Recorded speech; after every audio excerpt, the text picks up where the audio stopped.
নমস্কার দর্শক বন্ধুরা, আজকে আবারও এই চ্যানেলে আপনাদেরকে অনেক অনেক সুস্বাগতম। যদি কেউ নতুন হয়ে থাকেন তাহলে অবশ্যই সাবস্ক্রাইব করে আমার চ্যানেলটির পাশে থাকবেন। তো আজকে এই ভিডিওর উদ্দেশ্য ইন্দিরা একাদশীর কিছু আচার, নিয়মকানুন এবং সময়সূচি সম্পর্কেও বলবো। যদিও এই সংক্রান্ত একটি ভিডিও আমি অলরেডি আপলোড করেছি, তার লিঙ্কও এই ভিডিও শেষে অ্যাটাচ করা থাকবে। একাদশীর দিনে ভক্তদের অবশ্যই সূর্যোদয়ের আগে তাড়াতাড়ি উঠে পড়তে হবে। তাদের স্নান করতে হবে, পরিষ্কার কাপড় পরিধান করতে হবে। স্নানের পরে তাদের অবশ্যই ভগবান বিষ্ণুর শালগ্রাম শিলার রূপের ধ্যান করতে হবে। একটি কঠোর এবং সম্পূর্ণ ইন্দিরা একাদশীর উপবাস পালনের ব্রত নিতে হবে। কাপড়ে সিঁদুর দিয়ে একটি স্বস্তিক আঁকুন এবং চাল এবং ফুল নিবেদন করুন। এটি করার সময় পর্যবেক্ষককে অবশ্যই ওম গণেশায় নমঃ উচ্চারণ করতে হবে এবং ভগবান গণেশকে শ্রদ্ধা জানাতে হবে। পূজা স্থানে ভগবান বিষ্ণুর কোনো ছবি স্থাপন করুন। ভগবান বিষ্ণুর মূর্তি বা ছবি ওপর গঙ্গা জলের অভিষেক নিবেদন করে ভগবান বিষ্ণুর পূজা করুন। তারপর ভগবানকে সিঁদুর, চন্দন, ধূপ, মিষ্টি এবং অক্ষত ইত্যাদি নিবেদন করুন। তারপর ভগবানকে সহস্র নাম মানে বিষ্ণুর সহস্র নাম পাঠ করুন এবং আরতি করুন। এরপর মৃত পূর্বপুরুষদের জন্য আপনারা শ্রদ্ধা দান করতে পারেন, ব্রাহ্মণদের খাদ্যদান করতে পারেন। সন্ধ্যায় তুলসী গাছের সামনে প্রদীপ জ্বালানোর পরে ভক্তদের ইন্দিরা একাদশীর ব্রত করতে পারেন বা শুনতে পারেন। ভক্তরা অবশ্যই একটি জাগরণ পালন করতে পারেন এবং ভগবান বিষ্ণুর করুণার প্রশংসা করে স্তোত্র এবং মন্ত্র উচ্চারণ করে সারা রাত কাটাতে পারেন। দ্বাদশীর দিনে স্নান এবং ভগবান বিষ্ণুর কাছে প্রার্থনা এবং আরতির পরে ভক্তদের ফল খাওয়ার মাধ্যমে উপবাস শেষ করতে হবে। ইন্দিরা একাদশীর সময় যা যা আপনারা করবেন না সেগুলি হলো, একাদশীর ভক্তদের অবশ্যই সমস্ত তামসিক খাবার পরিহার করে চলতে হবে। তামসিক মানে যে কোনো মাংস জাতীয় খাবার, মাছ, মাংস, মদ, এই সমস্ত খাবার আপনারা এড়িয়ে চলবেন। কিংবা রসুন, পেঁয়াজ এইগুলো কিন্তু তামসিক খাবারের মধ্যেই পড়ে। একাদশীর দিন সকল প্রকার ভোগ বিলাস আপনারা এড়িয়ে চলতে পারেন। যদিও বা আজকের দিনে এই নিয়ম পালন করা খুবই কঠিন।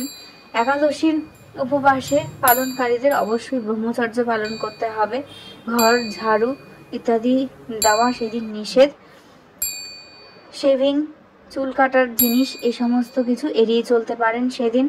ব্রতের সময় ভক্ত বা দর্শকদের অবশ্যই কথা বলা এড়িয়ে চলতে হবে, নিরাপত্তা বজায় রাখতে হবে এবং উপবাসের সময় ন্যূনতম কথাবার্তা এবং শ্রদ্ধাশীল এবং ভদ্র আচরণ পালন করতে হবে।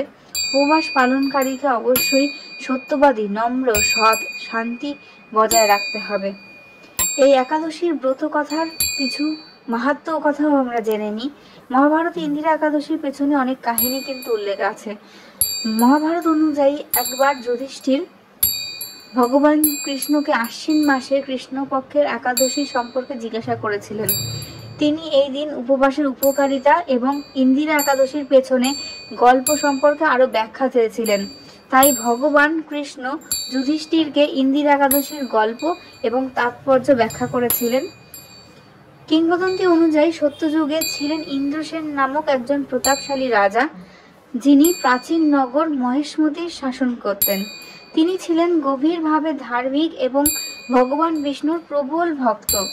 তিনি তার প্রজাদের অধ্যবসায় যত্ন নিতেন এবং রাজ্যের প্রত্যেক ঝামেলা, ঝঞ্ঝাট, অশান্তি এইসবের বিরুদ্ধে প্রতিকার করতেন, যাতে তার রাজ্যে সুখ, শান্তি, সম্পদ সবকিছু বজায় থাকে। একদিন রাজা ইন্দ্রসেন যখন তার সমাবেশে সমাধিপত্য করছেন, তখন ঋষি নারদ তার দরবারে হাজির হন।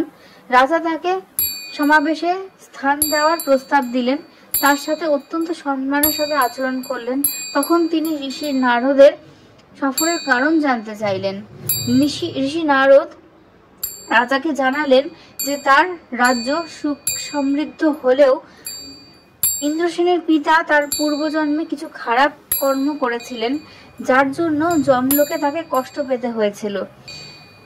রাজা ইন্দ্রসেনের পিতা ঋষি নারদকে তার পুত্রের কাছে এই বার্তা দেওয়ার জন্য অনুরোধ করেছিলেন।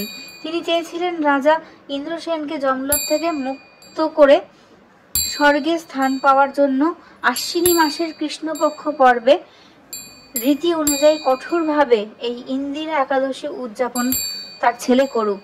এই কথা শুনে রাজা ইন্দ্রসেন ঋষি নারদের কাছে ইন্দিরা একাদশীর উপবাস এবং সেই সম্পর্কিত পদ্ধতি আচার অনুষ্ঠান অনুসরণ করার পরামর্শ চাইলেন এবং তার পিতার পাপের প্রায়শ্চিত্ত করতে সাহায্য করলেন। ঋষি নারদ রাজা ইন্দ্রসেনকে আচারের ব্যাখ্যা দিলেন।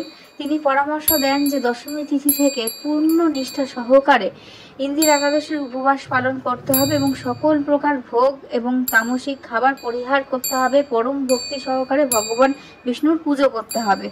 এই দিন পবিত্র জলে স্নান করার পর ভক্তি সহকারে পূর্বপুরুষের পূজা করতে হবে এবং উৎসর্গের সাথে উপবাসের সমস্ত আচার অনুষ্ঠান পালন করতে হবে।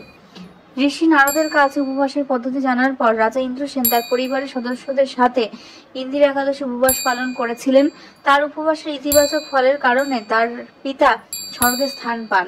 রাজা ইন্দ্রসেনও তার উপবাসের ইতিবাচক ফল অর্জন করেছিলেন, কারণ তিনি তার রাজ্যে সম্পূর্ণভাবে শান্তিপূর্ণভাবে রাজত্ব করতে পেরেছিলেন আজীবন। অবশেষে নিজের জন্য স্বর্গের একটি স্থানও তিনি অর্জন করতে পেরেছিলেন। তাই জন্য মনে করা হয় যে এই একাদশী উদযাপন করা অত্যন্ত কর্তব্য এবং আপনারাও এই নিয়ম নিষ্ঠার সাথে পালন করতে পারেন। তবে অত কঠোর নিয়ম না পালন করলেও নিষ্ঠার সাথে যে কোনো নিয়ম পালন করলে সেটা আপনাদের ফলদায়ক হবে। এবং যদি আপনারা এই নিয়ম পালন করেন তাহলে আশা করব যে আপনাদের ভবিষ্যৎ জীবন অত্যন্ত সুপ্রশস্ত হবে। 2024 এই একাদশীর সময়সূচি হলো 27শে সেপ্টেম্বর 2024 দুপুর 1:20 থেকে 28শে সেপ্টেম্বর 2024 দুপুর 2:50 পর্যন্ত। আর যদি এই ভিডিওটি ভালো লেগে থাকে তাহলে অবশ্যই লাইক করবেন, কমেন্ট করবেন এবং সাবস্ক্রাইব করবেন এই চ্যানেলটিতে। যদি কিছু ভুল ত্রুটি হয়ে থাকে তাহলে মার্জনা করবেন।